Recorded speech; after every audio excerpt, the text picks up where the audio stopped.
Hello everyone, welcome back to Lucky15, and in this video I'll be giving you my Lucky 15 predictions for tomorrow's horse racing action. I just want to apologise first of all though for not giving you any selections for today. That was because quite like a lot of you were probably watching the football last night, watching England, great moment, winning on penalties, and I didn't have time to really do an in-depth study. Also as well, I was at Brighton Racecourse yesterday and I actually didn't get back until the second half. I was there with the Racing Post doing some shadowing experience. Really good day out, lovely racecourse, great views over the sea and over Brighton, and it was a fantastic day. And yeah, I've got another day coming up towards the end of the week at Sandown, where I'll be there for their 2-day meeting on the first day on Friday. So if any of you guys are around, give me a thumbs up and I'll say hello. So yeah, so it's all been pretty good, but yeah, unfortunately I couldn't make a video. On our last elections though, which were running on Tuesday, we had 3 seconds, but finally we did get a winner with Hatcher on the board at Stratford. I know it was a favourite in the end, but at least our horses were running very competitively, had a few hard luck stories, but they either finished second or first, so we were there or thereabouts with our predictions. So hopefully moving forward we can maybe get a couple of more winners tomorrow. And to kick things off, we go to Haydock in the 4:30 with a horse that we tipped up about a month or so ago when it was racking up its 4-timer, and that was Eeh Bah Gum, which is trained by Tim Easterby, and David Allen is booked for the ride. Tim Easterby's yard in red hot form, and Eeh Bah Gum has been a wonderful horse for him over the last few weeks and months.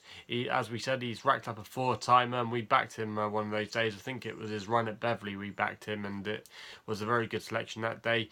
He went against the older horses in handicaps, and he was a 3-year-old, and he absolutely made mincemeat of them. He's been a really progressive horse, and I don't think anything could stop him in his race tomorrow at Haydock. And I thought 15-8, that was quite a bit of a tasty price, and I think if he's there or thereabouts, he's going to have it all at his own mercy, and he should be the one to win. So for me, he's a good selection to kick things off. We then go to Yarmouth in the 4:50 with a horse called Rapine. It's round about 9-2 bookmakers at the moment, trained by Sir Michael Stout. Ryan Moore booked for the ride. Ryan Moore's only got 2 rides at Yarmouth tomorrow, and this is one of them, which I thought was quite interesting. If you look at the form figures, terrible really. The only half decent effort was when it finished at Yarmouth on the turf in 5th place earlier in the spring. So nothing really special about this horse, but they've given it a mark of 73, and I thought that was interesting because that's not a fair mark, and that's not a bad mark in horse racing, I should say. It's trained by Sir Michael Stout, whose yard are really starting to really hit the ground running,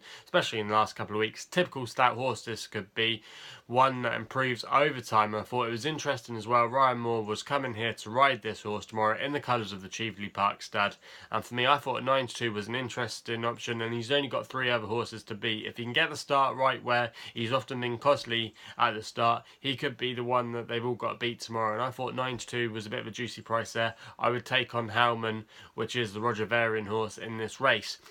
Then we go to Newbury for our 3rd selection with a horse called On a Roll. Round about 2-1 bookmakers at the moment. This is an apprentice race. It's trained by Richard Hannon, the horse, and Seamus Cronin takes a ride, taking £5 off in this apprentice race. He's normally claiming £7, but he can have 5 only in the apprentice races. Now, Seamus Cronin used to be with Kevin Ryan, and actually when I was at Brighton yesterday doing my shadowing work, he got a winner for Richard Hannon, and that was his first winner for his new stable. We had a really good time of things last year, notching up a few wins together, but then he had a bit of a quiet patch, but he did a really good job for Richard Hannon yesterday at Brighton, and he's definitely going to be one to follow. And I thought this horse was definitely interesting. It ran a really good handicap debut, finishing in 2nd place last time over 6 furlongs. They drop it back in trip tomorrow over the 5 furlongs, which I think will be a good move for it. And before that, been running in some decent novice events against some good rated horses. I thought off a mark of 72 he could be well handicapped, and I thought Seamus Cronin tomorrow, if he could do another ride like he did the other day, getting to the front early, dictating things, it could be very hard for the others to catch up. We then stay at Newbury with our last selection in the 7:15 with a horse called Celestial Force, round about 15 to 8 best bookmakers odds I've seen out there at the moment, trained by Tom Dascombe, who wouldn't send too many down to Newbury. Being based up in Cheshire, PJ McDonald takes a ride in the colours of John Dance, who's the owner of Lawrence, you might know, in those white and purple silks. Now this horse has been really interesting so far. It's 2 wins from 2, beaten some decent yardsticks, beat a decent horse of John Gosden's, who subsequently ran a good race, so that's not looking too bad there. I like the conditions, really was a good stayer last time out, and also as well this horse has a potential future entry in the Irish St Leger later this year, so really there's a lot to like about this horse, and I thought at the prices he could be maybe one that's really gambled on tomorrow and maybe could go off at evens or slightly odds on. So I thought 15 to 8 there was a little bit of value in him there. I thought there was 1 or 2 other interesting contenders. I thought King Lud could be the danger, big fan of that horse, but I think maybe it wants a little bit more cut in the ground. It was declared to run last week at Salisbury when I was there, and it was going to be my tip of the day, but unfortunately it became a non-runner. I think it was because of the ground being too firm. Nothing has changed. The weather's still been really dry in England over the last couple of weeks. All the ground is firm everywhere, so you're never really going to get another opportunity to pitch it on different ground. So I thought this was the one you all had to be with tomorrow. So they're the selections for tomorrow's Lucky 15. Let us know in the comments box below who you want to back tomorrow. Also as well, please subscribe to my YouTube channel here at Lucky15 if you haven't done so already. That's all I got to say. Hopefully we can have some winners tomorrow. Please gamble responsibly, and we'll be seeing you soon.